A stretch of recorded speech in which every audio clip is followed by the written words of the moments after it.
Irmãos e irmãs, celebramos a padroeira do Brasil, a Senhora da Conceição Aparecida nas águas do Rio Paranaíba do Sul, na segunda quinzena do mês de outubro de 1717.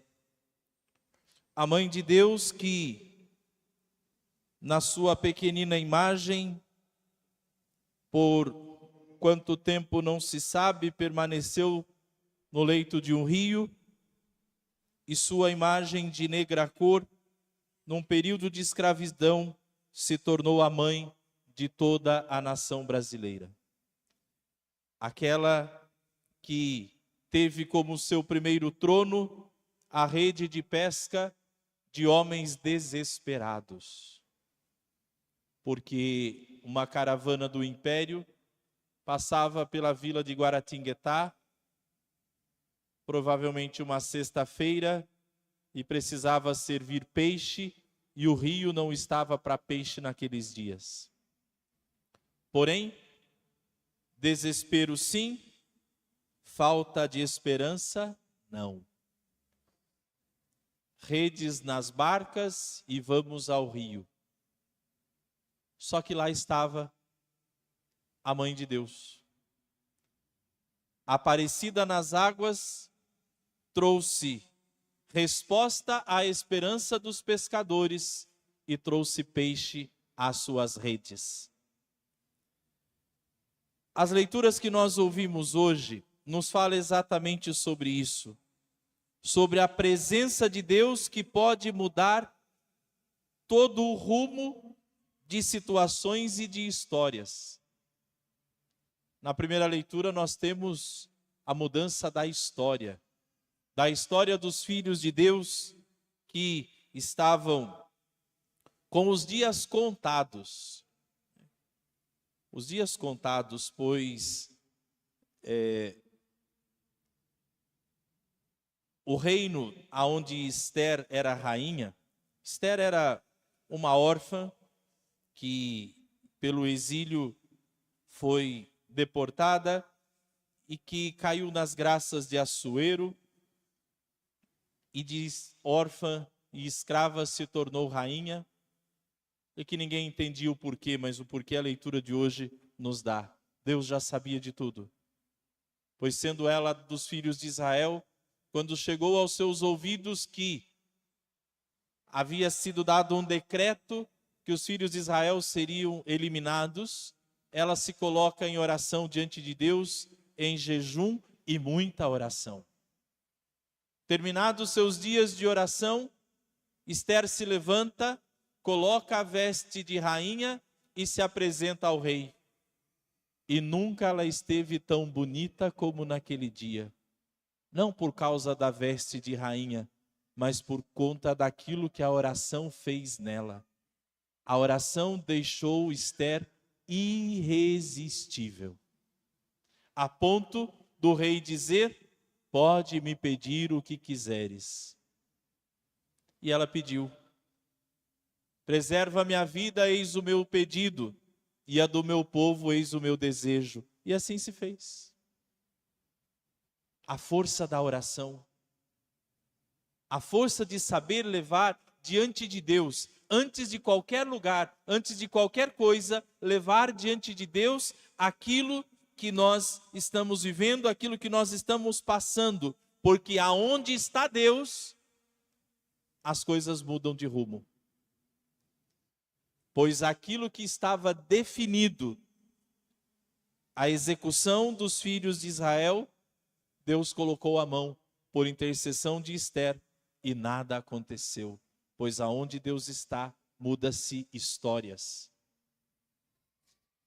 Na segunda leitura do livro do Apocalipse, depois da grande batalha no céu, em que um imenso dragão cor de fogo, com suas cabeças e seus chifres, ficou furioso, e ele começou a perseguir uma mulher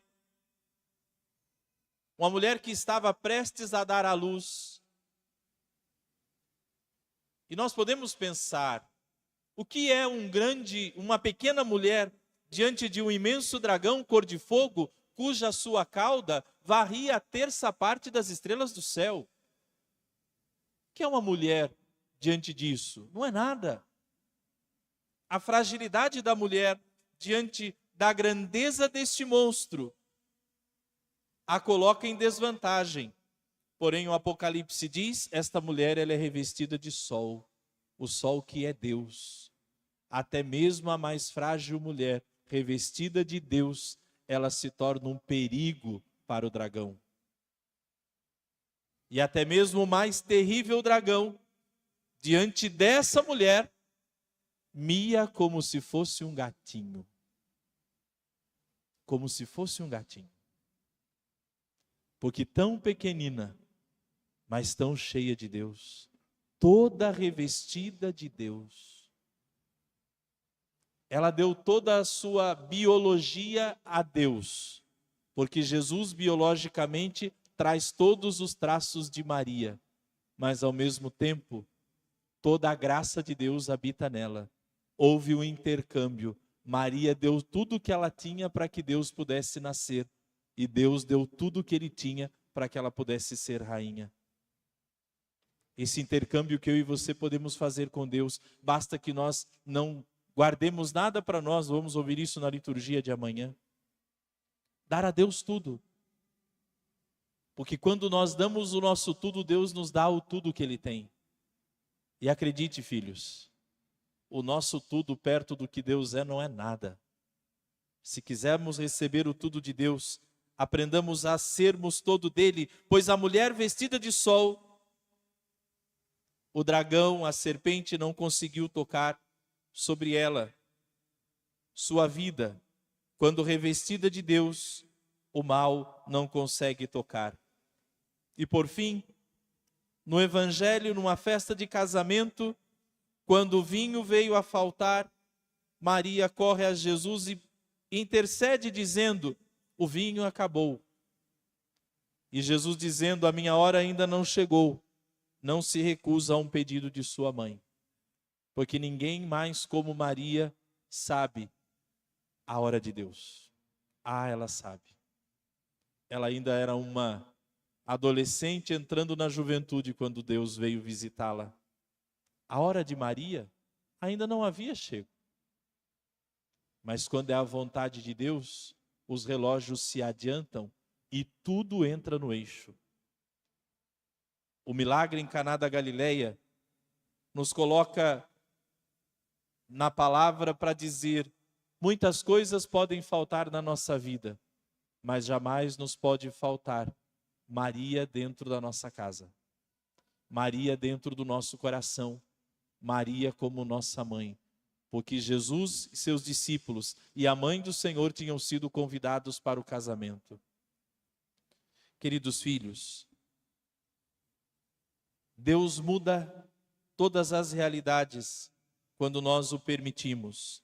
Como Esther se colocou em oração, como Maria se revestiu de Deus, como ela intercede em Caná da Galileia, a minha e a sua vida podem experimentar essas mesmas coisas que a palavra de Deus nos dá hoje. Porque o que a palavra de Deus nos garante é, não importa como tudo começou, se tem Deus, nós já sabemos como tudo vai terminar. Isso é esperança, isso é fé. As coisas elas não estão determinadas, porque existe muita coisa que começou ruim. O vinho acabar foi ruim. O dragão aparecer diante da mulher foi terrível. O decreto para eliminar os filhos de Israel foi angustiante. Só que a história não imaginava que entre as sentenças e a execução existia Deus. Queridos, nesta solenidade da padroeira do Brasil, eu e você somos convidados, chamados por Deus a renovar a nossa confiança e a nossa esperança de que Deus é maior, de que Deus vence sempre, de que Deus é um Deus que não perde nenhuma batalha, diz São José Maria, o teu Deus não perde batalhas. Ele não perde nunca. Ele não perde. Em tudo ele vence.